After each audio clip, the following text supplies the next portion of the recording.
Good evening all. It is now 6:30 and I shall commence this meeting of the Development Control Committee. There are no fire drills scheduled for this evening, so if the fire alarm does sound, you need to make your way to the War Memorial Park. There are fire exits at the back and behind me here. There's also a defibrillator in the kitchen behind me if anyone should need so. Hopefully we don't. This meeting is being webcast, so please can I remind you that to switch off your mobile phones or turn them to silent. For the benefit of the members of the public watching or participating in this meeting, I would like to explain who everyone is. My name is Councillor Angie Freeman. I'm the Vice Chair of this committee and I will be chairing tonight. To my right are councillors who will be making decisions on the applications on this evening's agenda, and to my immediate right and left are officers who will be presenting the applications and providing advice to the committee. The Development Control Committee is a regulatory committee and not a political meeting.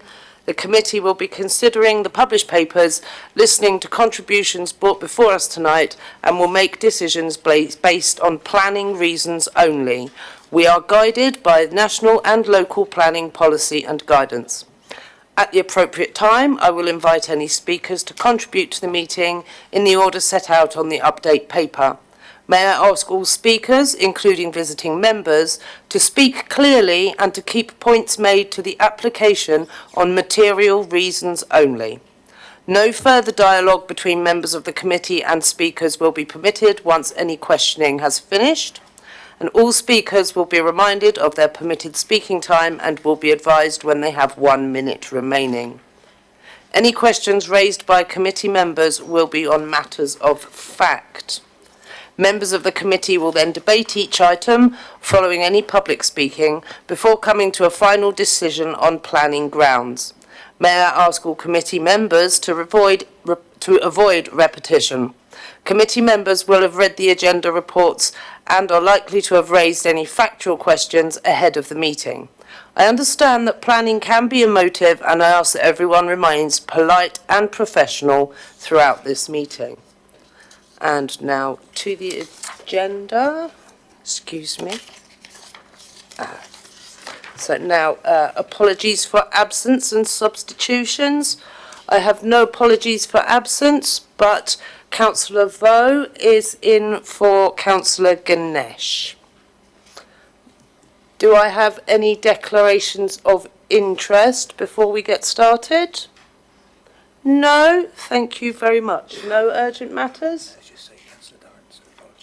Oh, Councillor Durrant has sent his apologies for this meeting. Obviously, I wouldn't be sat here. Right, okay, so and on to the minutes of the meetings held on the 10th of December and the 7th of January. So I will move from the chair that the minutes of the meeting are, both meetings are correct. Do I have a seconder? Do I need 2 seconders? Just the one. Councillor Hussey. Are we all agreed that those minutes are a true and accurate record, as far as we can remember? Thank you very much. Okay, and so now we will move on to the main business, which is the planning applications. So I will let the officer introduce the first application. Thank you, Chair. Item 1 is a full planning application for a solar farm and associated development at land at Hook Lane, Melshanger in Hampshire. The development proposed includes the construction routes and the cable routes, which can be seen on the slide up there, but the main site of the development of the 3 fields identified on the plan showing as A, B and C. Solar array are proposed in fields A and fields B, and field C is the Skylark mitigation land with no solar arrays in there because the application was modified to remove solar array from field C. The field boundaries that are shown between field A, B and C would remain. There is an update on your update papers. Members viewed the site last week. We went round looking at it from all the public rights of way and viewpoints around the north east, west and south of the site. The update, page 130 of the main papers, say we were awaiting a noise impact assessment. That has been received. The comments from our environmental health team are in the update. There is no further conditions or requirements in relation to noise. We've had some questions in relation to construction traffic. The applicant has advised of a similar size scheme under construction for 30 megawatts. It's in the update. And it says that it's up to the articulated lorries, movements, deliveries would be 5 a day, but that would ease off with deliveries and arrivals being made in smaller vehicles. Would be some subsequent peaks and troughs, but overall, as the assessment that was provided with the application, they've taken a worst case scenario in traffic management. The indicative traffic management plan that did consider construction traffic has a worst case scenario of circa 12 to 13 deliveries per day, resulting in 25 trips per day on the road network during construction, but that's the average, and it does go in peaks and troughs. Since the printed papers, there's been discussion with conditions with the applicant. There's been some minor changes on the conditions listed in the update. Any that have required consultation with consultees have been consulted, and the amended conditions have been agreed with Hampshire Highways and Hampshire Archaeology. And the conditions, as they're proposed to be changed, are printed in full on the update. Thank you very much. We have one speaker for this item, James Jameson. Is Mr. Jameson here? Thank you. If you'd like to approach the first row there on your right, that's the ones. And if you press the silver button on the right, you will have 4 minutes from when you begin speaking, and I will remind you when you've got 1 minute left. Thank you. Thank you. Good evening. Thank you for the opportunity to present this application, and also I'm grateful to the officer and the consultees for the rigorous and cautious assessment, including extra scrutiny because it's an EIA project. We appreciate that some other larger solar farms in the district have been generating high levels of objection, so I would highlight that that hasn't been the same widespread level of objection to this application. The solar farm is temporary, subsidy-free, benefits from a valid and up-to-date Gate 2 Phase 1 grid offer, so this is not a speculative application. The point of connection is the local distribution network in Basingstoke, and the proposals will power the equivalent of approximately 8,000 local homes each year. There are no public rights of way crossing the solar farm itself. It's not in the flood zone, there's no permanent lighting, and a minute proportion of the district's supply of agricultural land will be temporarily used. The proposals will be decommissioned, and there's no battery storage system on the site. Agricultural use will be retained on the land, likely through sheep grazing, and the state are also keen to explore crop growing in amongst the panels, expanding on current mint, lavender and chamomile crops, which are already used in a range of products. Solar farm is a key part of the state's long-term diversification plans, protecting and creating local jobs and investment. We've worked hard to minimise the impacts of the proposals, reducing the scale of the scheme between the pre-app and submission stage, and again during determination. This has reduced landscape, visual and indirect heritage impacts, especially from views from field gates to the west on Hook Lane. The proposals are modest in scale and sit low in the landscape compared to other forms of development and indeed some other solar farm proposals. Detailed assessment of highways issues and careful traffic management has been supported by highways officers. Deliveries will ebb and flow, as officers said, and the maximum estimated articulated lorry levels during the peak periods of construction would be 5 a day. Temporary closures on the byway for the cable installation will be phased and minimised to reduce impacts on walkers and riders whilst complying with health and safety requirements, and there will be new passing places and a radio-connected stop-go board system, as well as a one-way system for motorised vehicles only. This will be in place for as short a time as possible and will be time limited to the hours of construction, so the majority of weekends as well as early mornings and evenings will be completely free of construction traffic. Proposed passing places can be retained post-construction as betterment on the highway network, and a full road safety audit will be secured by condition.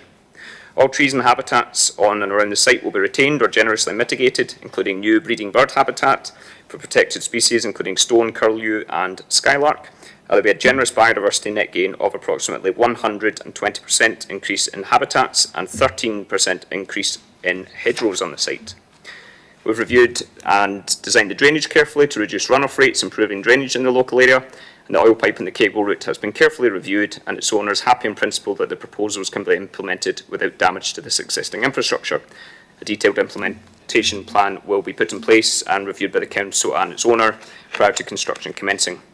In terms of local economic benefits, we estimate £1.5 million worth of council tax generation. 1 minute left. Thank you. For the local area throughout the operational phase, jobs will be created during construction, operation and decommissioning, and we welcome the opportunity to discuss contract opportunities with local businesses.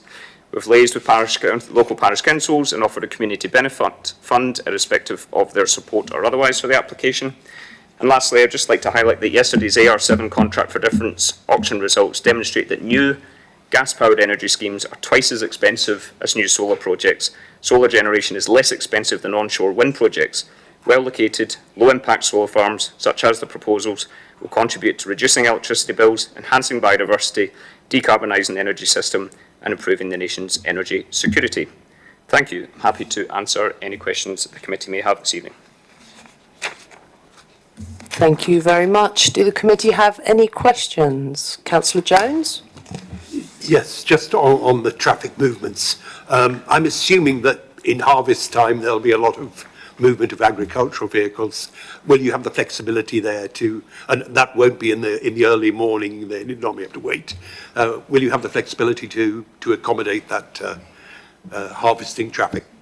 Yeah, it's a good question, absolutely. I mean, we have a very positive working relationship with the estate who own most of the land in the surrounding area, and we'll liaise with them to accommodate their plans and vice versa.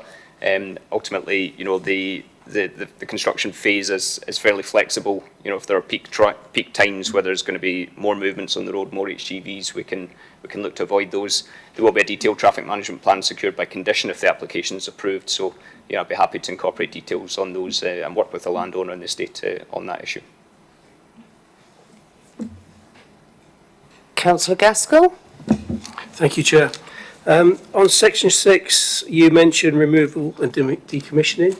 Can I just ask who's going to be responsible for that and who will pay for it? Yep, so the applicant would be responsible for that. So compared to some other applicants for solar farms, we will, if the application is approved, construct the solar farm, it will be retained by ourselves. A lot of these schemes are developed and then sold on to a third party. So we've got a long-term interest in the area, long-term relationship with the landowner and the local community, hopefully. And we, as applicants and long-term owner, would be responsible for removing that at our cost. Thank you. Any other questions? Councillor Court. Thank you, Chair. I'm just reading through the description of the approach taken. Now, I'm assuming that all of the brownfield sites available around Basingstoke in this area are not available, because that would be the better approach, and that's the required approach to tackle brownfield sites first.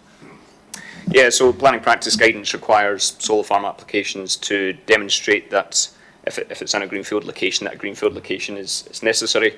As time goes on, policy constantly pushes brownfield first for all types of development. There's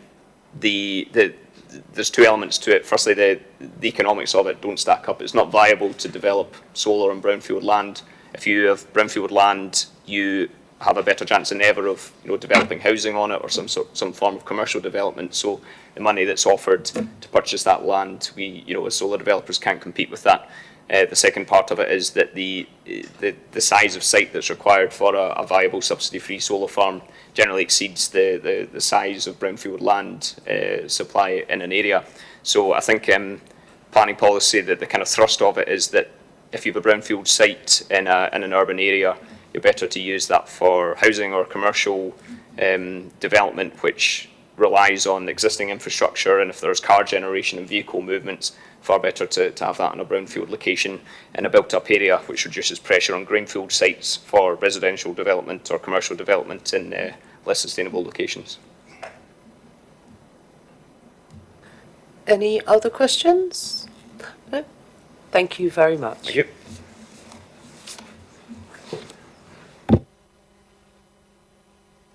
Okay, do the committee have any questions for officers? Councillor Grassi? The byway, will that remain closed for pedestrians as well? At this stage, if you look at it's been picked up in condition.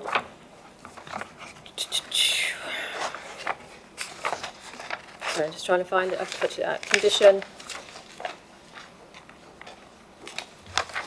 22, the construction management, and bullet point A, it's requiring how development will be implemented to retain access along the public rights of way during construction, other than during any strictly necessary temporary closures of stretches of the public right of way. So it is intended that they would stay open for as long as possible. When the cablings are being laid, that construction will be moving along the boats and the public rights of way, and that would have to be agreed with us through the condition as a strategy, and then through another mechanism with the county, through a separate legislation under the Highway Act. So I couldn't sit here and say it's going... no?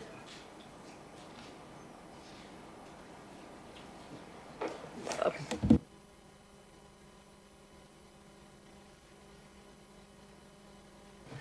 I think we can do it under the Town and Country Planning Act by resolving that it's necessary for the development, and then that gives authority for them to make the application to us for any diversion, temporary diversion that's needed, rather than having to use the County and the Highways Act. County usually kick it back to us. We had this on Watermill Bridge. Yeah. So an extra recommendation.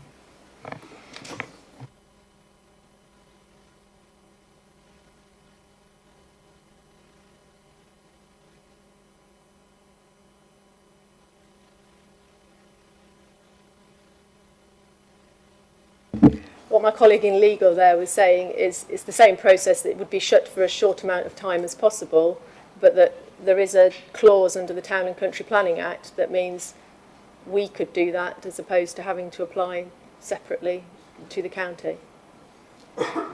That would only apply to the public rights of way and wouldn't apply to the construction routes and working on the highway and things like that. That would still need a separate consent from the county council as the highway authority.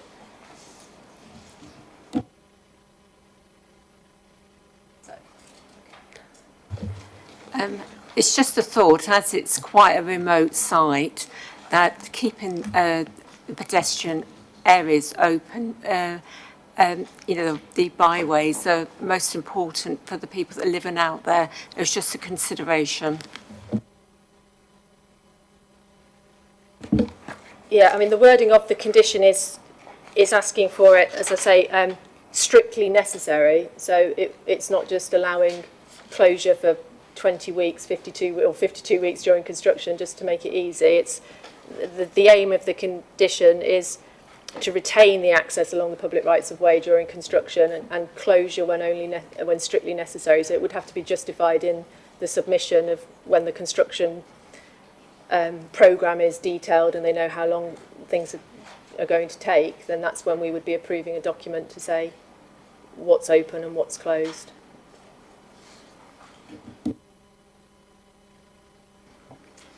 Okay. And Councillor McCormick?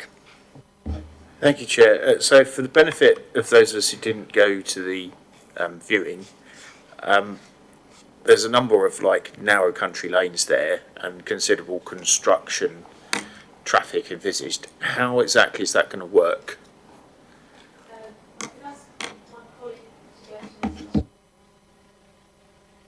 Sorry, if I can ask my colleague to go to the construction route.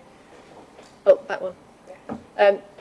The construction route, this is for entering the southern compound, which is adjacent to Field C, adjacent to the mitigation land, and has an existing vehicular access, so there's no new break in the hedgerow. It would come from the B3400 up, and this is the route that the bus took, up Malshanger Lane to, I can't remember the name of the lane, it's suddenly gone out, turning right, and then it would be two-way there with traffic controls, and coming out it would come down the road two-way with traffic controls, and then it would turn right to come down a separate lane to join the B3400 again. So that's the vehicular traffic for constructing the main solar array. With where we were talking about the public rights of way, that was the cabling route that's going to go across. Can you go to the cabling route plan?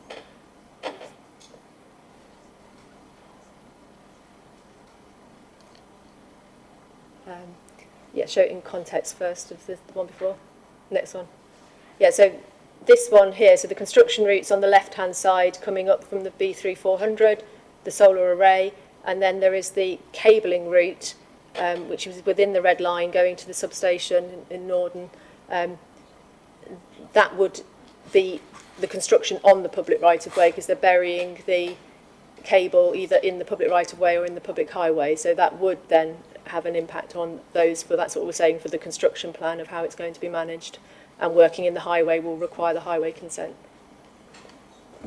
Okay, so that map shows a cable going from the substation at Brunel Road, over the Ring Road, up through Winklebury, round Ashwood Way, Wellington Terrace, along the A339, up to the crossroads for Wootton St Lawrence, and then coming off and then going along the lanes. Lane, either through Iblis Lane, up Wootton St Lawrence, or through the public right-of-way. Okay, so the roads will be dug up to lay those cables, but then that's a matter for Hampshire as the Highway Authority.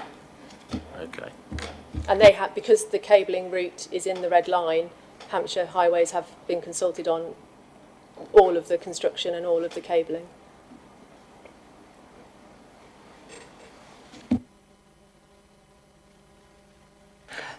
Any more questions? Councillor Court? Thank you, Chair. Paragraphs 8.84, 8.85 deal with the landscape team's view on the proposals. Are those current? Yes, they are. So they still object to they object to the original and the revised submission? Yes. Okay, thank you. And that is reported in the summary that there is considered to be some landscape harm. So we're not saying it's harmless in landscape terms. We're balancing. Thank you.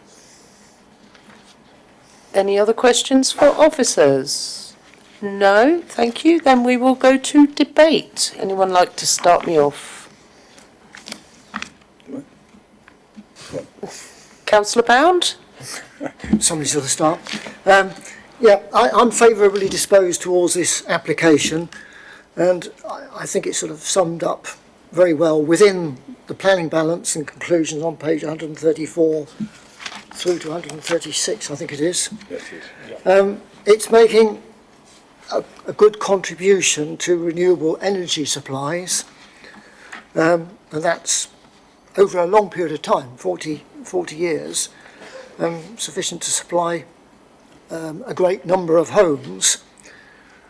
There will be a loss of fertile land, and I appreciate that, but as we've found with previous applications, solar farm applications, the loss is only considered to be temporary, although in this case it's 41 years, which in my time is a long temporary, but nevertheless it is temporary, and after that the land could come back into production for whatever is required at the time. Meanwhile, it could be grazed by sheep. In fact, I saw a farming programme the other day where they were releasing sheep into a solar farm. So it does actually happen. There will be a negative effect on the landscape character, but I think that the positives that accrue from the application more than outweigh that negative effect. There's not much effect on Tangier House that we went to on our first port of call on the planning bus on Friday. I think the construction side of things will be disruptive, but it will be disruptive over a relatively short period of time. So all in all, I'm happy with the proposal. I won't propose anything at the moment. I'll see what other people have got to say. Thank you, Councillor Bound. Anybody else have anything they would say? Councillor McCormick. Thank you, Chair. Well, I'm inclined to move this recommendation. I envisage there will be some considerable disruption due to the construction activity, the main A339 being dug up, not least. I've one or two concerns, I guess, about natural habitat. But you know, we have to have a planning balance here, and the substantial benefit that would come from 30 megawatts of renewable energy, enough to power the houses of Winklebury, Manydown and Rooksdown combined. So for me, that is a lot of weight to consider on the plus side of the application, and therefore I'm happy to move it. Thank you. Would anybody else like to say anything at all? Councillor Court?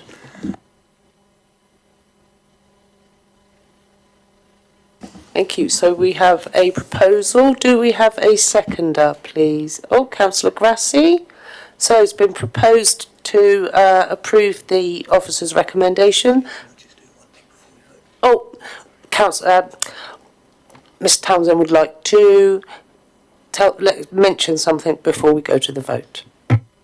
Thank you, Chair, and thank you for letting me speak at this point. It's just in terms of that point that legal colleagues raised in relation to the resolution, also including the authority under Section 257 of the Town and Country Planning Act to enable the process for the rights of way should closures be required in that to also be captured in the resolution. Thank you. Okay, we have a motion on the table to approve the officer's recommendation. Who is in favour?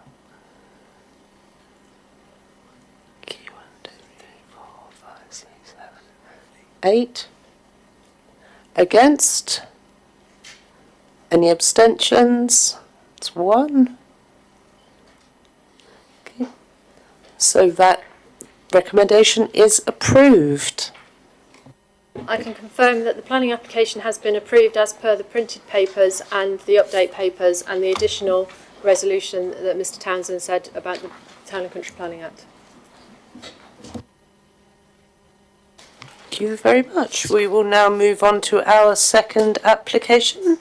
The officer would like to read the description. Thank you, Chair. This is an outline planning application for up to 18 dwellings, open space and associated works. All matters are reserved except for access, and only indicative drawings have been provided to show how 18 dwellings could be arranged on the site. Housing would be confined to the northern part of the site with open space to the south, and the site as a whole is allocated in the neighbourhood plan for approximately 15 units. In terms of an update, there is an oak tree that straddles the visibility splay on the highway land, and this would need to be removed. The tree is not protected, and therefore there are no objections to its removal. Condition 14 has also been amended to remove the need for a noise assessment and require air source heat pumps to meet British standards. It is also confirmed that the letters to neighbours regarding committee would have only been sent out to those who completed the form within the initial neighbour notification, and the application is recommended for approval subject to the completion of a legal agreement and the series of planning conditions listed at the end of the report. Thank you. Thank you. So for our first speaker is Councillor Paul Denham from the Parish Council.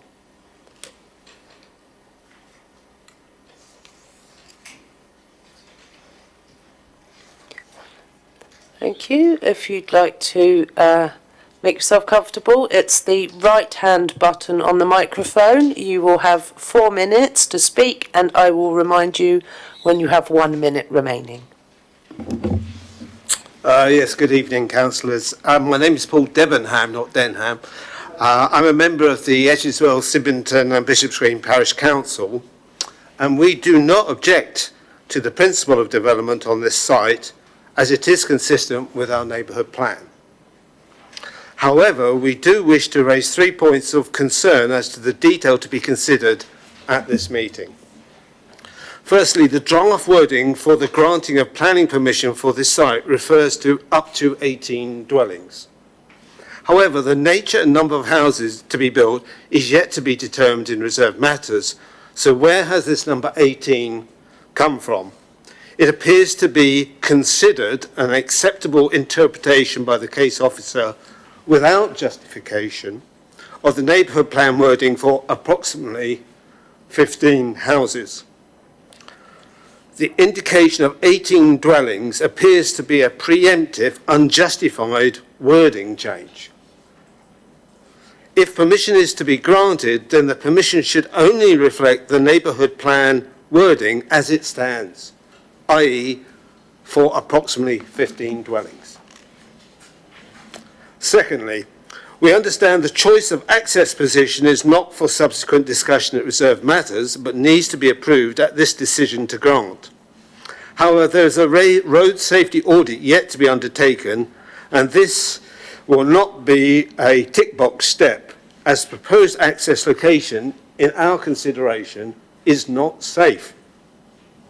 In fact, at your site visit last Friday, you were very much aware of the traffic flow through this single lane, winding and 40 mile per hour speed zone, which was involved. And even with your wearing high visibility jackets, you had to move to the side of the road several times.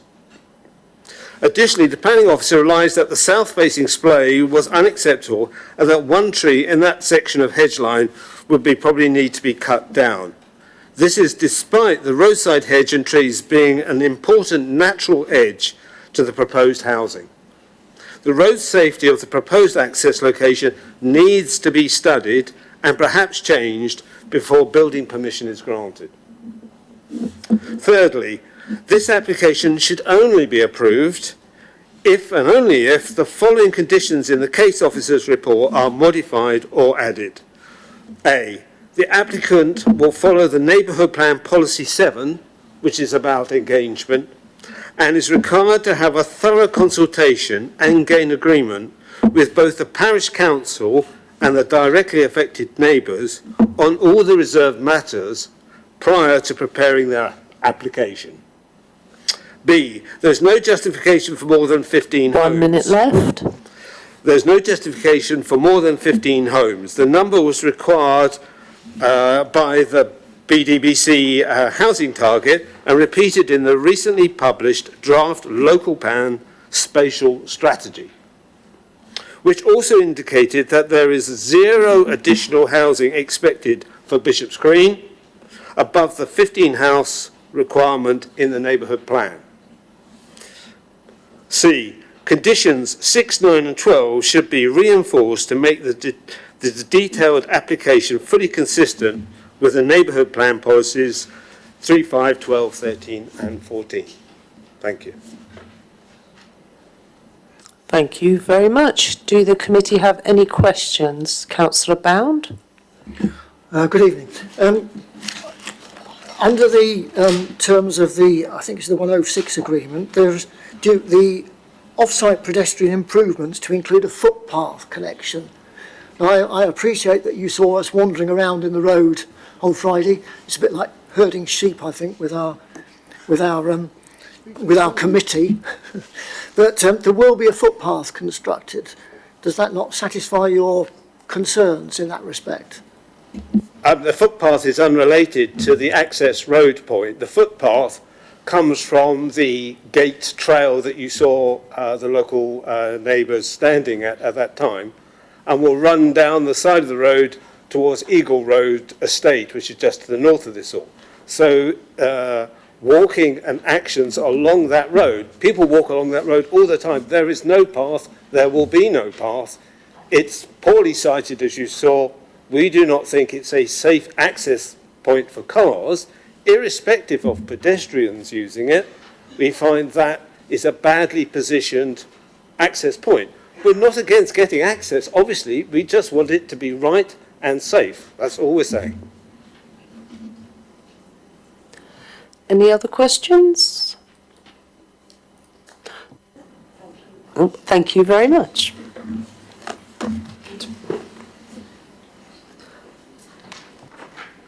We also have Brendan O'Neill in support.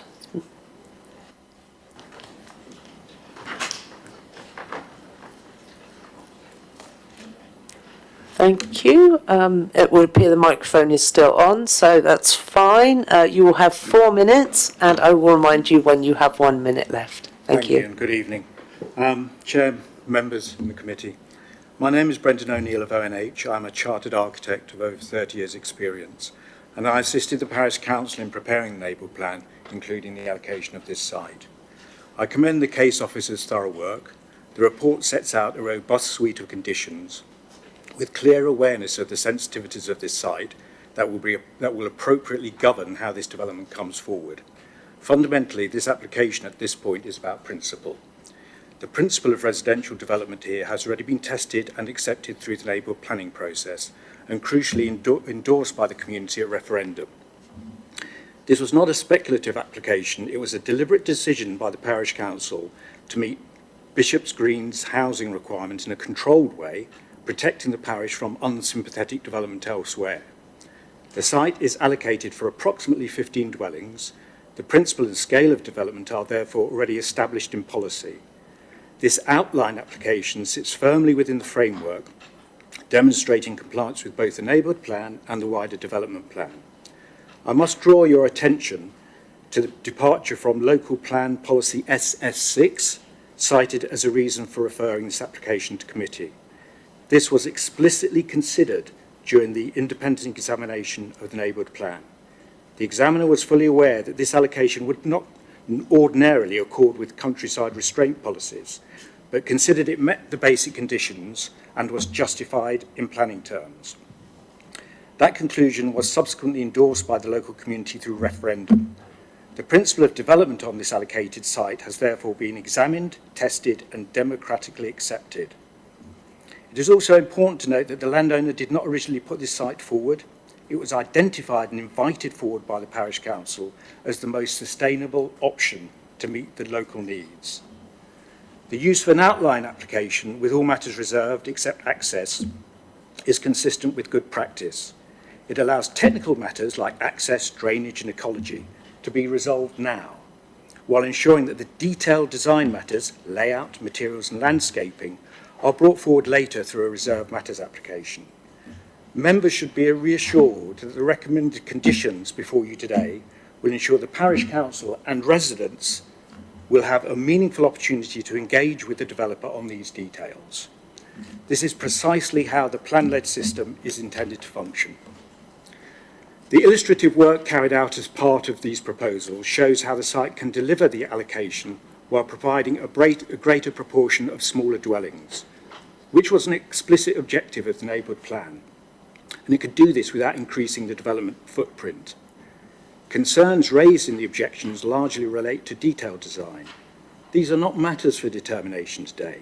They will be properly assessed at the reserved matters stage in consultation with the parish council and the wider community, under the framework secured by the conditions before you. Members, refusal of this application would risk undermining the plan-led system. Paragraph 14 of the National Planning Policy Framework affords significant weight to neighbourhood plans endorsed by referendum. Approving an application that accords with an allocated site reinforces that protection. Refusing it risks weakening the plan's ability to risk speculative development elsewhere. In summary, this application accords with the development plan and the community's own vision. For those reasons, I support the officer's recommendations and respectfully ask members to approve this application. Thank you. Thank you very much. Do the committee have any questions for Mr O'Neill? Councillor Jones? Thank you, Chair. I'm assuming that in the neighbourhood plan this site was allocated, but maybe not the detail of the access point. Did you have any discussions with the parish council or the village to establish where the access point would be? There was an indication of where it would be, but it's a technical matter that requires highways input. But the indication was that it was more or less as shown. It's worked out to be slightly further south than that because of visibility displays and because of the intention to retain as much of the existing hedgerow as possible. Any other questions? No? Thank you very much. You may return to your seat. Thank you. Oh, could you turn the microphone off before you go, please? Thank you. Right-hand button. Right-hand button, please. Thank you. That's perfect. Okay, so do the committee have any questions for officers? Councillor Bound. Yes, I'm sure on the site visit that when we were standing near where the access would be, I asked about the footpath. And it was pointed out to me that it will be on the inside of the hedge going down towards Eagle Road. That seems to be contradicted by the parish councillor. Yeah. Yeah, okay, yeah, so as you can see here, here's an indicative plan. If you can see next to where it says Etchinswell Road, there is a footpath within the site where we stood at the gate. That will become a footpath.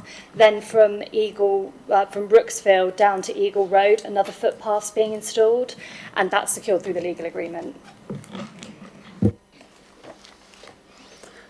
Any other questions? Councillor Hussey?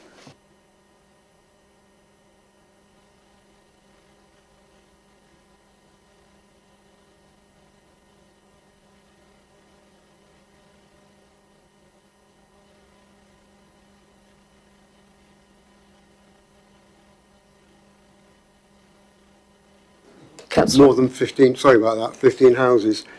Could the officers explain, for the sake of the residents and the objectors, and to remind members of this committee, the relevance of the current version of the local plan and not having a 5-year housing land supply? Okay, so the neighbourhood plan's protected through paragraph 14. It's got an allocation and it's been made within 5 years. The reason why we considered that 3 extra dwellings was acceptable is that there's been a slight extension. If you just go to the, so keep at the back. Sorry, no, the other way. Sorry. The other way. Yeah. Yeah, next one. So that's the settlement policy boundary. And if you just go to the next one, that shows the extension of the development. So on that basis, and on the basis that the site is a hectare, so it's 18 dwellings per hectare, that's not considered to be overdevelopment for the purposes of outline. If it gets to reserve matters, it may be that through detailed design that 18 doesn't fit, but that's a matter for detailed design. At the moment, it's up to 18, and that's why we consider that acceptable. Thank you. Councillor Court? I have concerns about the access road, I'll be very honest. It's a 6 metre wide road. Am I right in saying highways have said that's perfectly acceptable? Yeah, so just to confirm, a road safety audit was carried out, as I know that was picked up, but that has been carried out and that was subsequently provided. The highways officer is satisfied with the access. It's at a bend in the road, so it's slightly south from what was envisaged in the master plan, but that is the safest access for the site. No objections have been raised. There's a slight raise from in ground levels from the highway verges, so we've got geometry data that needs to be submitted and speed surveys, but the principle for this outline and that access at its width is satisfactory. Thank you, Chair. Thank you.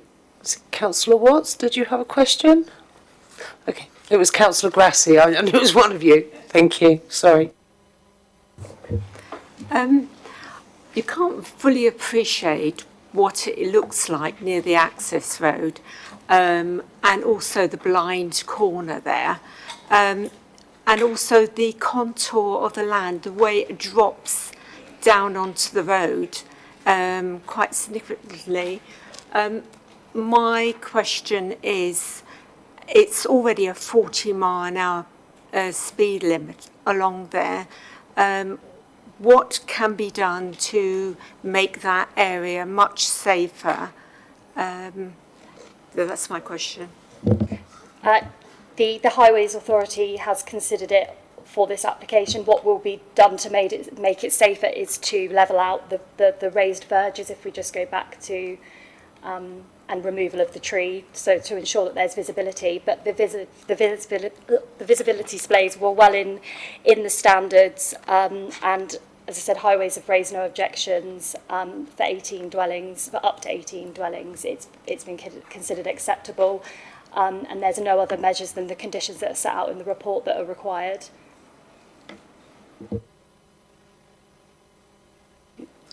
Any other questions? Councillor Jones? Yes, I'm not sure that it is terribly clear from the material we have in front of us what will be done to the bank. The splays look okay, but that bank is quite high. I'm assuming that the tree, I don't know whether it is that tree or a different tree, will be removed. There's a large oak tree, I think, with ivy. But really still the banks were quite high. Will they be sculpted? And we have a plan that indicates that. Yeah, so that's the condition about the geometry that I'm talking about. That's required, and that will be part of a planning condition as well as a Section 278 agreement, which is outside the planning process. But we've asked for those details in the planning process to see how that structure is going to appear in the street and ensure that the access is safe. Thank you. Any further questions for officers? No? Then we shall go to debate. Who would like to start me off? Anybody? Councillor Bound? Right, okay. Right, the application site is in the Etchingswell, Sydmonton, Bishops Green and neighbourhood plan. The borough needs more housing, and this site would provide up to 18, and within the neighbourhood plan it was up to 15, but we're told by the applicant that the size of the houses has been reduced, so thus they can fit in their 18, and there's also 40% affordable, I believe. So there would be some economic benefit derived locally. There's going to be a net 10% plus biodiversity net gain, and there will be a slight negative effect on the landscape locally. But I'm satisfied, well, I think we have to be satisfied with what highways are saying in terms of the access and the visibility displays. So I've got no problems with the application, and I would move it for approval. Thank you. Does anybody else wish to make a comment at all? Councillor Jones? Yes, I'm assuming, Chair, that when we come to the actual housing applications, that there will be further consideration. I'm not too sure of the public transport in this area, but it is a relatively remote site, so there's likely to be quite a lot of cars in that development, and the plan we're seeing looks quite tight for 2 cars per house. So hopefully when we get to the consideration of the houses, we may go back to the parish councils, the neighbourhood plans number, but that's not a reason, as I understand it, to be refusing this access point. Thank you. Councillor Hussey? Thank you, Chair. Really, I'm almost going to reiterate what the people have said, but the one comment I wanted to make was the access. I have been a county councillor, and I've been on this committee as well, dealing with highways for 30 years now. And when Hampshire County Council look at visibility displays, it isn't a 2-dimensional approach. They do look at 3 dimensions, such as banking, hedgerows. If they say they've got no objections, they have taken all those things into consideration. No matter how much I may agree or disagree, they are the authority, they are the qualified experts. I have to accept their advice unless I've got proof that they are wrong. And I've not seen any proof that they are wrong in this application. So I don't have any qualms about the access displays. There was one little niggle, which for me, which is the old oak tree, and the tree officer has confirmed that is a tree that's not in good condition, in poor condition, and could be removed. And in terms of biodiversity, losing a tree, a further tree could easily be planted elsewhere on the site. So I can't see any objections to display. And with 40% affordable housing, and we're going to wait for the detail of the layout and whether there's 15, 13, 18 houses, we will look at that in future. So for this stage, at the Outline Planning Commission, I fully support the officer's recommendation and prepared to second Councillor Bound. Thank you very much. Does anyone else have any comment? Or Councillor McCormick? Yeah, I was just looking at that Featherbed Lane. I'm a bit surprised that the access arrangements aren't being afforded a bit more consideration. We have in front of us something that's in the neighbourhood plan though, so 15 houses, 18 houses, yeah, I guess we're going to have to live with the access. It doesn't look great looking at that picture that was up just then.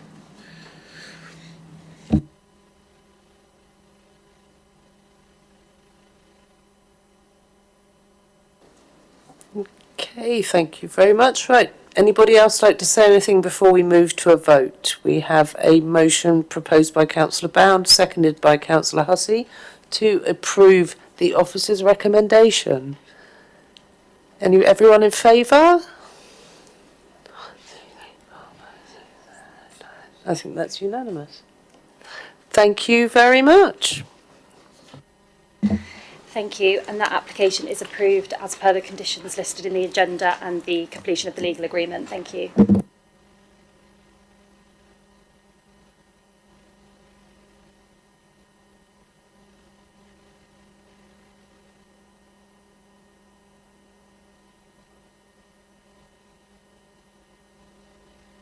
Thank you. We shall now move on to application number 3. If the officer could read that into the record. Thank you.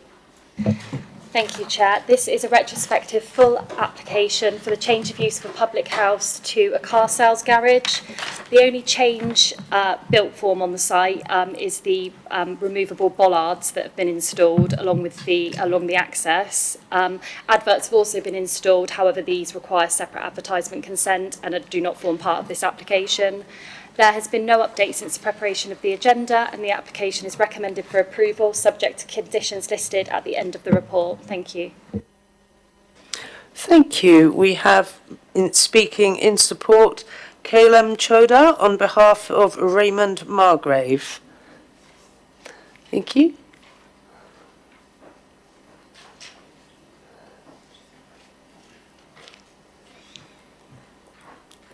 And so it's the right-hand button on the microphone, and you will have 4 minutes, and I will remind you when you have 1 minute left. Thank you. Thank you very much, Chair, members of the committee. Oh. As the owner of the former Pineapple Public House, I am here on behalf of my tenant who is seeking a change of use to allow his small and well-managed automotive sales business to trade at these premises. I would like to begin by thanking Bethan Wallington for her professionalism, patience and guidance throughout the process, which has now exceeded over 27 months. We welcome the officer's recommendation for approval and note that the application has been referred to committee largely as a result of public concern arising from misunderstandings about the nature and scale of the proposed business. Members will be familiar with the officer's report before them this evening. Comprehensive evidence has been provided demonstrating that the proposed change of use is compliant with the development plan, including the Basingstoke local plan and the Ashford Hill with Headley neighbourhood plan. The supporting documentation clearly shows that the proposal represents a well-considered and sustainable use of the site. It will provide local employment opportunities and, importantly, will not give any rise to adverse impacts in terms of traffic generation, highway safety or residential amenity. These matters have been fully assessed by the Council and are reflected in the conclusions of the officer's report. I am aware that concerns have been raised regarding local transport infrastructure, and we want to reassure the Council and local residents that a small boutique auto sales business will not generate adverse traffic conditions in the area. The scale of the proposed business is such that it will not require car transporters or large delivery vehicles similar to those delivering to pubs and restaurants. Vehicles are delivered and collected individually with ample storage and parking within the premises. Indeed, the transport consultant's assessment indicates that the proposal would result in up to 40 fewer vehicle movements per day. Equally important, the business will operate within standard daytime hours, typically concluding between 5 and 6, and will therefore avoid the late night activity, noise and disturbance historically associated with drinking establishments. Members will also be aware that the brewery, which operated until 2017, and the restaurant use that followed, both ceased trading due to a sustained lack of local support. By 2022, the premises had once again become vacant. Despite extensive and ongoing marketing over the past 3 years, including numerous viewings, no viable pub operator or purchaser has been identified. The building has therefore been demonstrably unviable in its former use. The proposal before you offers a realistic and policy compliant opportunity to bring a potentially long vacant building back into active use, preventing further deterioration and the associated risk of vandalism and antisocial behaviour. My tenant's small, well-managed business will bring economic and employment benefits while providing a specialist retail. You have 1 minute left. Whilst providing a specialist retail offering not currently served by larger garages in the area. We respectfully ask the committee to support the professional advice of your officers and approve this change of use in the interest of sustainable development and the well-being of the local community. Thank you very much, Chair. Thank you. Thank you very much. Do the committee have any questions? Councillor Bound. Good evening. The plan on page 283 of our papers, the cars as demonstrated on your site, I think there are 32 of them, is that indicative of the number of cars, or is it an exact number? And I noticed you've got 4 staff parking as well. Absolutely. I mean, we don't intend to exceed that at all. Oh, 32 cars plus 4 staff. Thank you. Any other questions? No? Thank you very much for your time. Okay, do the committee have any questions for officers? No? Okay then. Would we like to move to debate? Anybody else brave enough to start me off? Thank you, Councillor McCormick. Thank you, Chair. Well, it's always a bit dismaying to see public houses in rural locations fallen into disuse. Quite often they're the very last community facilities to go in some of these areas. It's been empty for quite some time. It's a constructive use proposal that is compliant. I'm therefore happy to move the recommendation. Thank you very much. Does anyone else want to say anything or indeed second the proposal? Councillor Court, are you seconding or speaking? I'll second, but also note that was one of my former watering holes, so I completely endorse the comments that have been made. Thank you very much. So we have a motion, proposal from Councillor McCormick, seconded by Councillor Court, to approve the officer's recommendation. All in favour? It's unanimous. Thank you very much. Thank you, Chair. That application is approved as per the conditions listed in the report. Thank you. Thank you. And now we move on to item 4 in the agenda. Which ones? The officer could introduce the item. Thank you, Chair. This item 4 is a full planning application with a description of development for conversion of existing cart shed to habitable accommodation, ancillary to farm cottage, and erection of a single-storey link extension, demolition of existing garage, and erection of a new home office utility annex at Old House. There is an update to the application. Members viewed the site on Friday last week, and as was visible from the site, although it's one application, it's 2 separate projects, with one on Farm Cottage, which is the conversion of the Grade 2 listed cart barn to become living accommodation for Farm Cottage, comprising and a single-storey link, and that would comprise of a large open living area, a garden room, a utility and a WC.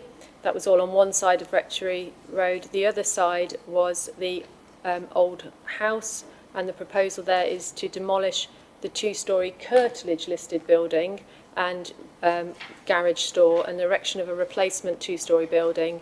And the accommodation proposed in that building is a ground floor utility, study store, bathroom, bedroom and a hallway with a staircase. And then the first floor is a self-contained annex containing an ensuite bedroom and a living kitchen dining room. Some questions that arose from the visit are covered in the update, which is about the planning history. There were some questions about what are curtilage listed buildings, and so we've gone through there about how they are determined by the local planning authority, and in this case the local planning authority have said that it meets the tests for curtilage listing, and therefore it's treated the same as it's a designated heritage asset with a grade 2 listing because it is curtilage listed. There were some questions raised about the condition of the building and the structural surveys. The update does say a structural survey was received. There should have been another paragraph in there because there was a second structural survey received that was dated 2023 but had a 2025 update in it by a different structural engineer, but came to the same conclusion as the first one. Both, I can confirm that both have been reviewed by the Historic Environment team. We've come to a different conclusion that we don't think it is sufficient to demonstrate an exceptional reason for the loss of the curtilage listed building. There were questions raised about ongoing maintenance and what could happen, and the NPPF is clear that if there was a lack of maintenance, any future application couldn't consider lack of maintenance as a reason for approving an application. That is discussed in the main papers, but I've pulled it out in the update as well. And one thing that was pulled out is lots of talk about the repair, but it's repair and conversion. The building isn't or wasn't a habitable building. It was an outbuilding to the main house. So it is a conversion. It would be a repair and a conversion. And that was pulled out in the update there.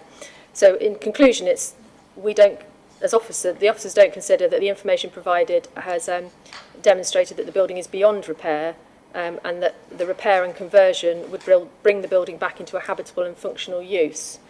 There were also then some questions about harm and public benefit, which are covered in the update, and it is relevant to both reasons for refusal 1 and reasons for refusal 2. The NPPF, the officers concluded in the report that there is harm as a result of the loss of heritage, and we're required to balance that harm against public benefit, and we can't see any public benefit to the loss of heritage, which is irreplaceable, so it has to be exceptionally justified. So that was the reason for refusal 1 in terms of the harm. In terms of the public benefit for reason for refusal 2, that relates to ecology. The information provided has said that there's bats in the building proposed to be demolished, and as such the local authority are required to go through the 3 derogation tests. We don't issue a licence, Natural England would issue a licence, but we have to consider if a licence is likely to be granted, and to do that we go through the 3 derogation tests, the first of which is overriding public interest, which officers don't feel has been met. The second is no alternative, whereas officers think the alternative could be the repair and conversion. And then the third test, which is met, which is the colony is the population is protected, but the requirement is you have to pass all 3. So officers are that's why officers have come through the second reason for refusal on biodiversity. So that's quite a long update, but that hopefully explains. Thank you very much. So we have speaking in support Mark Pettit and Sarah Sladen. If you'd like to approach. So do they have 4 minutes each or 4 minutes between them? Thank you. You have 4 minutes between you. If you could press the right-hand button on the microphone, and your 4 minutes will begin when you start speaking. I will remind you when you've got a minute left. Thank you. Thank you, Councillor Freeman. Good evening, members. Thank you for allowing me the opportunity to speak this evening. I hope those attended the site visit last Friday found it a useful exercise in terms of understanding the structural condition of the existing garage building and the state that it is currently in. I'll now pass you across to Sarah, who'd like to say a few words. Good evening. Thank you for your time and coming to the site visit on Friday. It was nice to meet you all. As I understand it, the officer's principal concerns relates to the loss of the existing garage building. In all other respects, the scheme is considered acceptable, including the proposed works to the cart shed on the opposite side of the road. The farm has been in my family for nearly 100 years. I care deeply, in fact, I'm passionately about the land and its buildings. And as custodian of this property, I hope to pass it on to the next generation in better order than I have received it. Although the garage building is not listed in its own right, it is a curtilage listed building. With that very much in mind, our intention is not to lose it in the meaningful sense, but to carefully dismantle it and rebuild it like for like, incorporating only a small number of additional openings. Wherever possible, we will reuse the existing materials with the clear intention of reinstating what is already on site. We do not want to erase part of the farm's history. On the contrary, we want to salvage as much of the existing structure as possible and create a building that is structurally sound and capable of withstanding the test of time. I understand that conservation-wise, it would be preferable to repair rather than to dismantle a curtilage-listed building. However, to repair this building while standing is not viable, and there is no guarantee that it wouldn't fall down whilst trying to do so. As you saw during your visit, the building is currently being held together with tie rods, which my builder has to tighten every couple of months simply just to prevent further movement. These measures are only temporary. We have commissioned 2 structural reports, both of which confirm that the building is in dangerous condition. There is significant distortion in the walls. Members will have seen the lack of bonding at the junctions and visible cracking throughout the structure. Careful dismantling and reconstruction on stable foundations with properly tied-in walls and adequate roof support represents the most responsible and sustainable course of action. It will allow the building to be brought back into beneficial use rather than continuing to deteriorate. Thank you for your time and consideration. I hope sincerely you will be able to support this application. I will now hand back to Mark. Thank you, Sarah. Members will note you have 1 minute left. Thank you. Members will note there is a second reason for refusal relating to ecology in the Natural England derogation tests. It's important to note that the Council's Biodiversity Officer has raised no objections to these applications. To satisfy the first derogation test, then there needs to be an overriding public benefit. The officer has concluded that the cart shed would satisfy this because the repair of this building, bringing it back into use, and no longer posing a safety risk would be a public benefit. We agree, but surely this is the case for the garage as well. The same public benefit should apply. In terms of the second derogation test, there is no satisfactory alternative to rebuilding the garage. It's in a dangerous condition, as confirmed by 2 structural engineers, and the do-nothing approach is not a satisfactory approach. In light of this, it's considered that the proposals satisfy the 3 derogation tests. So in summary, we consider the proposals to be a sympathetic approach to restoring the existing garage building. The resultant structure will be almost identical to what is seen at present, utilising existing materials where possible and allowing the building to safely stand in this location for many years to come. The Parish Council have raised no objections to these applications, and only 1 member of the public has objected, who lives over in Bramley. We therefore respectfully request that full planning permission and listed building consent be granted accordingly in line with, contrary to your officer's recommendation. Thank you. Thank you very much. Do we have any questions? Councillor Court. Thank you very much for showing us around when we came to see you on Friday. The reports that have been provided, do they mention that there are issues to do with the foundations? The foundations haven't been determined because there hasn't been any excavation undertaken on site. It's been assumed by one of the structural engineers that the footings are assumed to be minimal. Councillor Court? Just to clarify, what you've said is the foundations for the coach house here in this case are considered okay or not okay? Not okay. Councillor Jones? Yes, a couple of questions, Chair.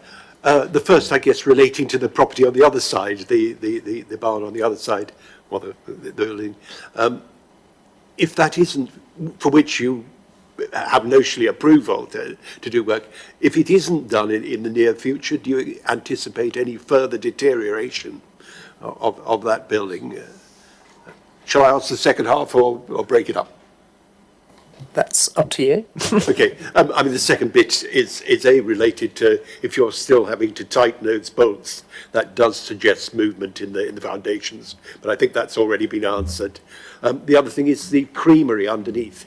Is that actually accessible or it's not accessible? Okay, thank you. Thank you. Any other questions? No? Thank you very much for your time. Do the committee have any questions for officers? Councillor Court? Thank you, Chair. We just heard the applicant mention that there are the foundations for the, what is it, the garage door are deficient. Now, the report here mentions that there are concerns that, in fact, suggested that the coach house could, in fact, be repaired. Does the suggestion come including the foundations repairs? Does that include that? I've got the two structural reports here and just doing a quick word search on the word foundation. So the one that's dated, so I'm going to top the 2023, March 2023 report discusses foundation. There's no information regarding the depth of foundations to the walls. It's highly likely that there's no foundations to the walls and that they're founded on large stones or hard core of shallow depth.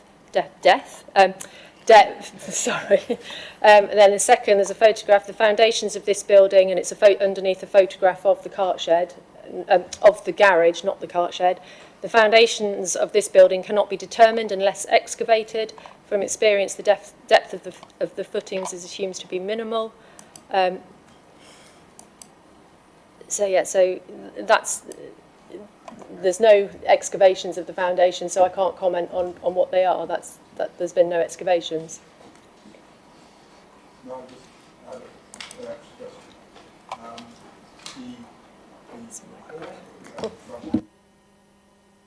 Report here we have in front of us talks about the options available for the coach house. And one of the comments on there talks about the fact about ongoing repairs, and that one of the options would be to repair this. I'm just wondering how you could repair it if there's known problems with the foundations and no one knows anything about them. At the end of the day, we've got to consider what we're looking at. Repair is one thing. Our officers have looked at the structural reports, and what they're saying is the evidence before them doesn't demonstrate an exceptional circumstance, that the building is so far gone that it's unrepairable. I mean, some of the photographs in the structural reports are showing holes for floor joists and upper floors. So I'm not a structural surveyor, so working on the historic environment team, they're saying it hasn't been demonstrated that repair isn't possible, and therefore demolition hasn't been justified.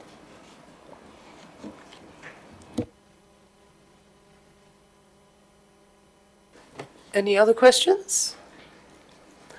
No? I did have a question, but now it's gone completely out of my head, which is not very helpful. Okay, if we have no other questions... Oh, Councillor Gaskell. Thank you, Chair. Just to follow on to the questions there, could the officer tell me how the applicant could demonstrate that the building can't be repaired? I'm not the historic environment officer, so I can only repeat they're saying it hasn't been demonstrated. I imagine there'd have to be some calculations or some methods to show how it just couldn't work. I mean, what we have been received hasn't satisfied the exceptional test. And clear at the MPPF, the clear and convincing justification. It could be, yes, at the moment, what's before us has been found to be unacceptable. There could be a million ways to demonstrate things, but what we have hasn't been found to be sufficient. Thank you. I've remembered my question. Is there a difference, and have they considered the fact that it's not going to be straight demolishing it and then building something new? They intend to dismantle it and then rebuild it, but better? Is there a difference between that and outright demolition, and has the difference been considered? There isn't really. Once it's gone, it's gone. You know, it's removed. That's it. So whether you take it apart brick by brick, it's demolished. There's nothing in front of us to say that it would be prepared. You know, brick by brick, each brick cleaned, and everything built the same. We've got a new build application that could use some salvage materials, but the proposal is to demolish the building, not to repair it and have to. It is to demolish it, so that's what's been considered, which is its removal. Yeah. I'm just asking because when we went on the site visit, we talked with the applicant and they did state clearly that they intended to salvage as much as possible and rebuild it again. So I was just wondering where the difference was and if that had been considered.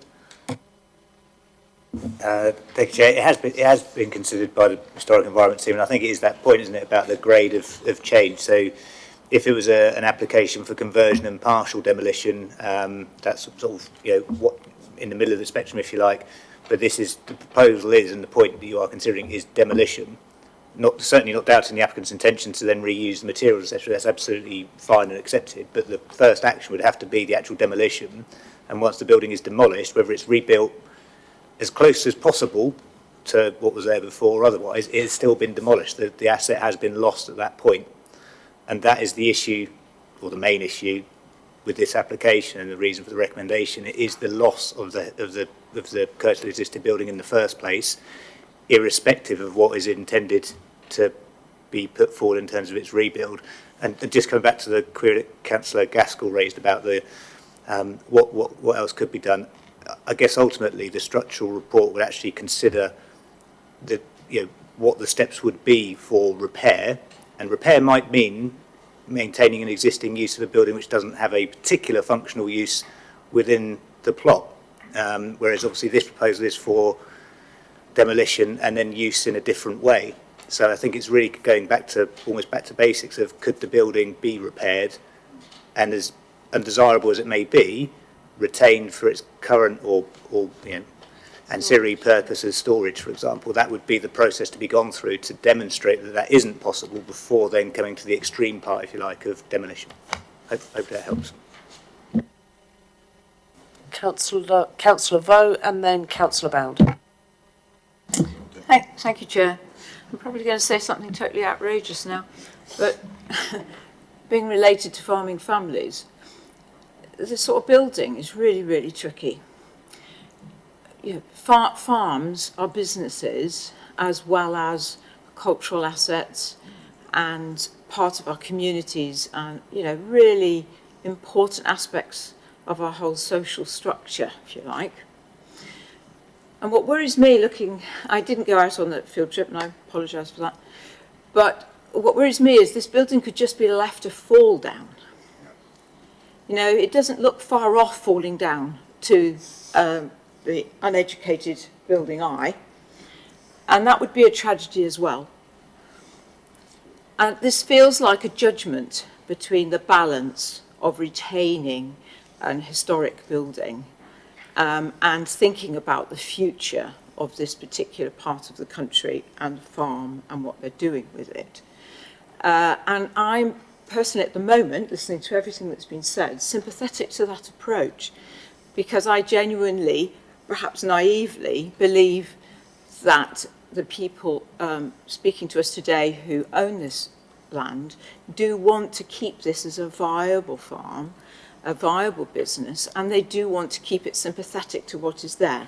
I'm sorry that sometimes historic assets have to go, but that is the reality of life. Sometimes we have to let things go and regenerate. Did you have a question, Councillor Bow? Because this is straying into debate here. So my question really is, what happens if they just let it fall down?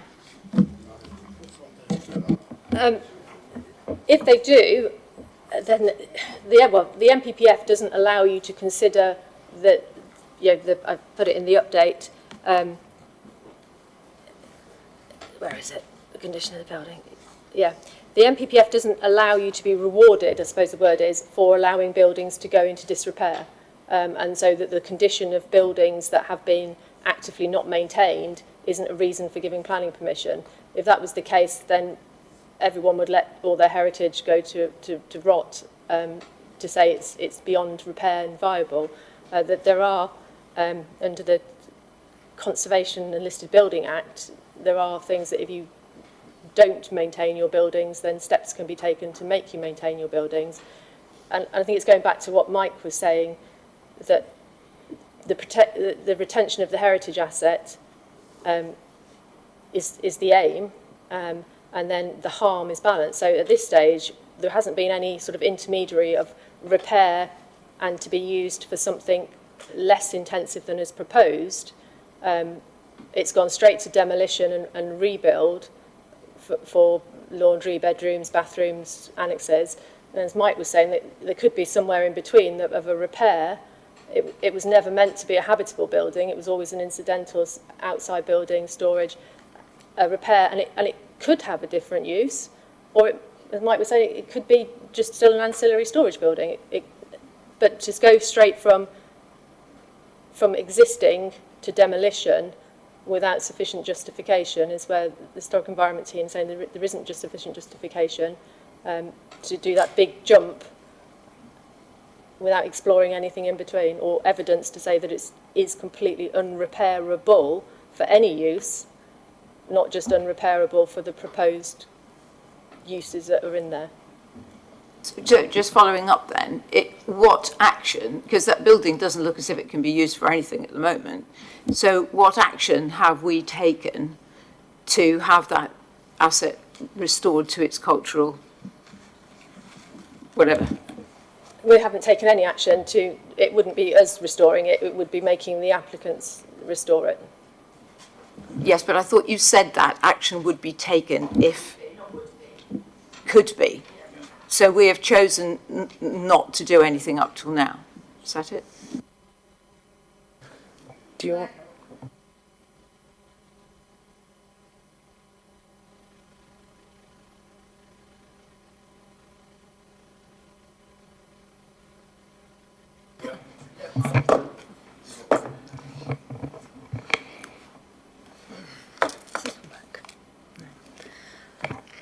We do have the power to serve something called a listed buildings repair notice, but that operates as a sort of reverse form of compulsory purchase. So if we serve one, they can serve a notice on us requiring us to purchase the building. So it's not done very often, but ultimately we do have that power.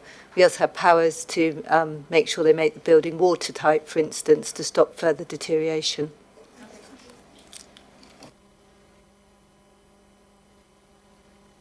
Councillor Bound? Thank you, Chair. I'm going back to this question of the that Richard raised about the foundations. If a building hasn't got any foundations or proper foundations, it strikes me that it's going to fall down eventually. And I'm not sure that any interventions by the applicant could really overcome that for a long-term solution. All the time you're talking about repair, there doesn't seem to be any notion of what that repair might be in terms of the conservation team.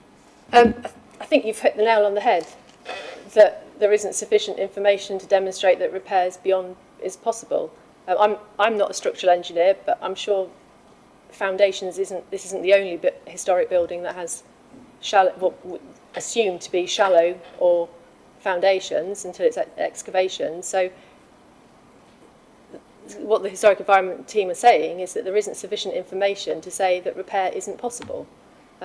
That's the crux of the argument, that it's going straight to demolition when repair and reuse or conversion hasn't been considered. Yeah. Yeah. I was under a misapprehension then. I thought that as far as the team were concerned, that it was repairable, but I think the issue is that the historic environment team believe that it could be repairable. The point is that it's not been proven that it's not repairable. So I suppose you've got building in its existing condition, you've got a proposal to demolish and rebuild, and I guess somewhere in between there are two other options. One is repair with minimal intervention, but to make it a sustainable structure in the long term, but the use might maintain as it is at the minute. So that's just a straightforward repair. And the other one that's slightly more towards the proposal, I suppose, would be, can it actually be repaired sufficient enough to be converted? None of those are on the table. The reason why, other than the demolition obviously in the application, the reason why this is pertinent to the local planning authority, so the committee's consideration, is that you have to have an exceptional reason in the first place to demolish the building. So that would need an exceptional justification as to why you can't repair it. So it's not to do with, the overall, what might be really good intentions around the unit or the farm or intentions to rebuild. It's simply the test that you as the local planning authority have, is do you have information to demonstrate unequivocally that it cannot be repaired for its current use before considering the extreme part of demolition. Hopefully that assists. so the applicant could come back with another application to show that it could not be, well, not an application, but could come back with information to state, information that would perhaps convince the team that the building was beyond repair. Yeah, so convince the local planning authority, including the committee, that information is there. So there's two ways that could come forward. One would be the application is refused as per the recommendation, and a second application could come in with that information. The alternative would be committee defer the item and seek that information to consider, so a structural report to consider direct repair without conversion. So it might be just continuing the existing use as to whether that would then satisfy that test. Hopefully that helps. So I've got Councillor McCormick and Councillor Court. Was Councillor Jones as well? Okay. Councillor McCormick first. Thank you, Chair. Thinking about a high-profile case where a listed building was demolished. I don't know if anyone remembers the Crooked House pub. No, I'm not. I'm getting to my question. I've listened to you all night. At least give me a chance to ask a question. South Staffordshire Council, the Crooked House pub, that was demolished. It was subject to an arson attack, which is a separate thing. And the council ordered that it be rebuilt brick by brick. So my question is, should an application go for demolition, would that be something within our power to order it to be rebuilt brick by brick?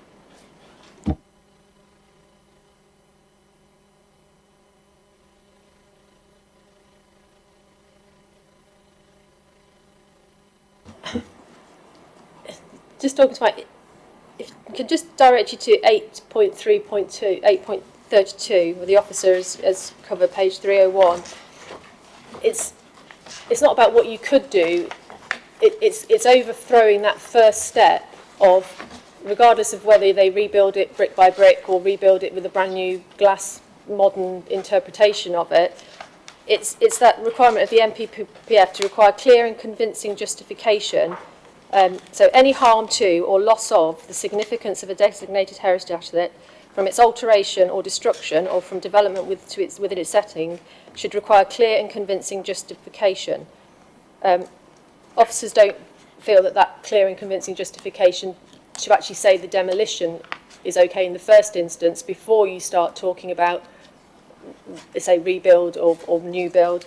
And then point A under 2.13, grade 2 listed buildings or grade 2 registered parks and gardens should be exceptional. That's the loss of those, and we don't think an exceptional case has been made for the loss of heritage.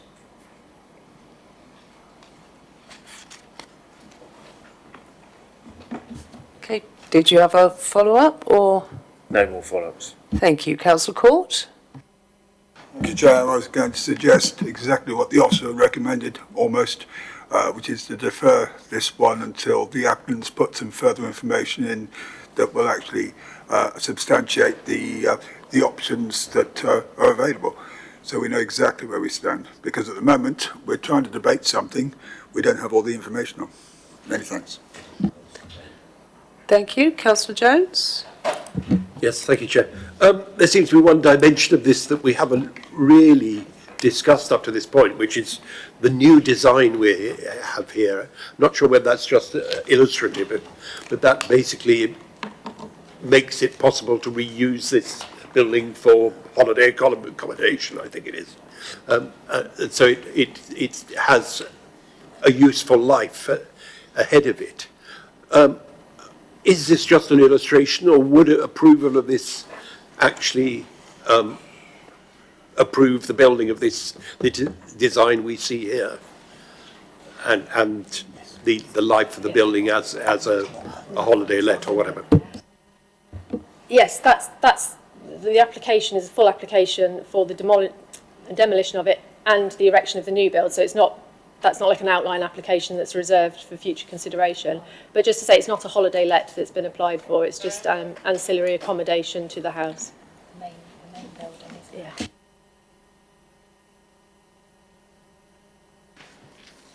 Okay, any other questions for officers? Councillor Grassi? The structural survey, that was fairly recently, wasn't it? You've had two, is that right? There were two submitted. So, yeah, there were two provided. One was provided in, so I'm just opening, in April 2024, and then a second one was received that was dated 2023 but had a 2025 addendum update on it. So there were two, but from 3 date periods. So I'm assuming that they are the real experts in this. They're the officers that go out and they check for there's all the structural defects. It's not the officers that went out. They're structural reports that have been commissioned by the applicants. So that's information that has come from the applicants and their commissioning of structural engineers to have a look at the building. What officers have done is review those documents and the content of them and saying that they don't think they provide a clear justification for the demolition of the building. And in the foundations, there was a creamery, but that was, it's not there anymore, and it was filled with concrete. Is that correct? I can't confirm that's the case. That's what the applicant told us on site. So I don't know the building, so I saw it on Friday for the first time. And the grade 2 listed building will be lost if a total demolition of this building, if it's totally demolished, would that be totally lost? Yes, it's curtilage listed, so because the old house, the big house that you can see behind there, is grade 2 listed, this is considered to be curtilage listed, so it takes its listing from the main house. And also, no one's mentioned it, but in both developments, or whatever you wish to call it, there are bats that live in both places. Yeah, that's right. Just find the. Yeah, there's both in both buildings, yeah.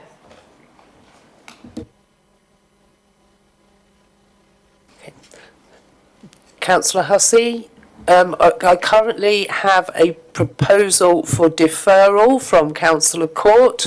I'm quite happy for you to ask your question, but after that we will be, unless anyone has any other burning questions, I will be speaking about I will be requesting a seconder for the motion for deferral. Councillor Hussey. During the progress of this planning application, did officers make it clear in detail that the application was deficient in that it did not demonstrate that demolition of the building was the only possible option? If that is the case, correct, I don't see any need for a deferral. I was just looking at the Historic Environment Team comments, which are publicly on the website. There were 3 comments received. You can see on page 294, the first ones were June 24, objections raised to both, June 2005, objections maintained to both, and then the final comments, cart shed is acceptable, not objection is maintained to the demolition of the curtilage listed garage store. There would not be sufficient public benefits to the proposal to outweigh the harm resulting from the total loss of the building. So that's the Historic Environment Team's comments. They're publicly available. I have to assume that the case officer made the applicant aware of them, but they're on our public website. So amended plans were received, additional surveys were received. So I have to assume that the case officer was working and communicating with the applicant.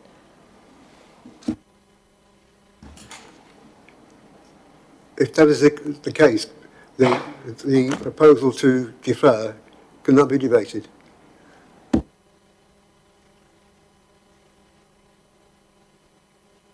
Before it's debated? We need a seconder before it's debated. Councillor Bound, are you seconding for deferral? Councillor Bound will second the motion for deferral, so we shall debate that now, unless there are any other questions for officers. I've been asked for a reason for deferral. I believe Councillor Court said it was to receive more information. It's to receive the information that presumably needs to be provided to demonstrate the building is not feasible to repair.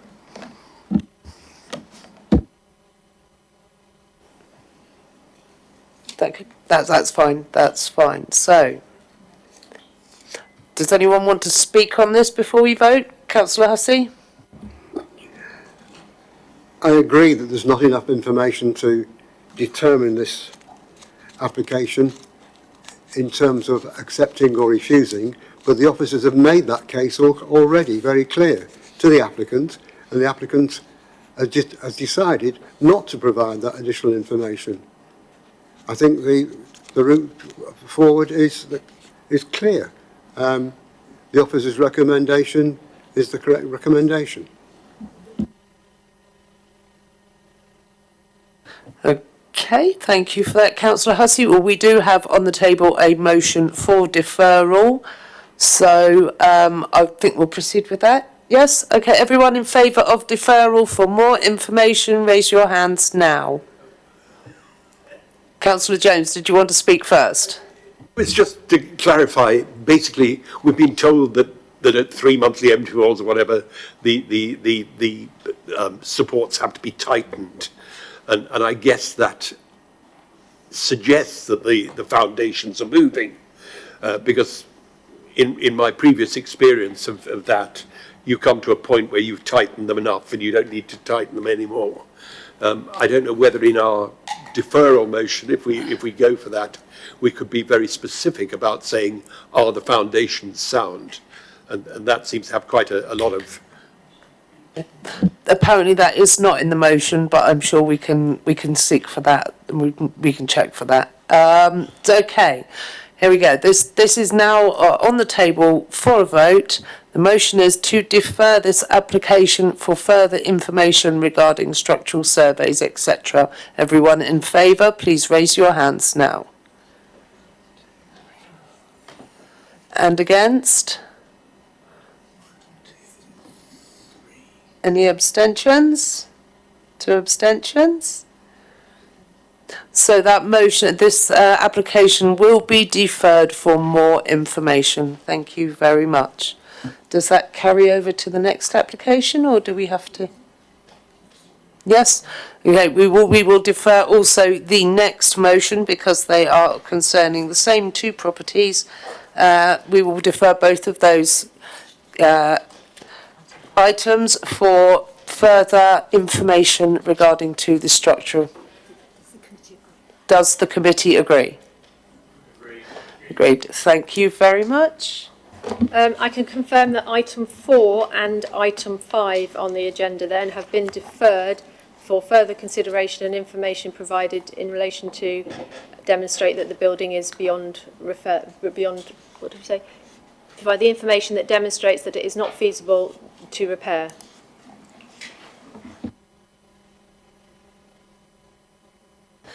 Thank you very much. Is that the last? I believe that's the last item on the agenda. So then I will be closing this meeting at, is that 8:10?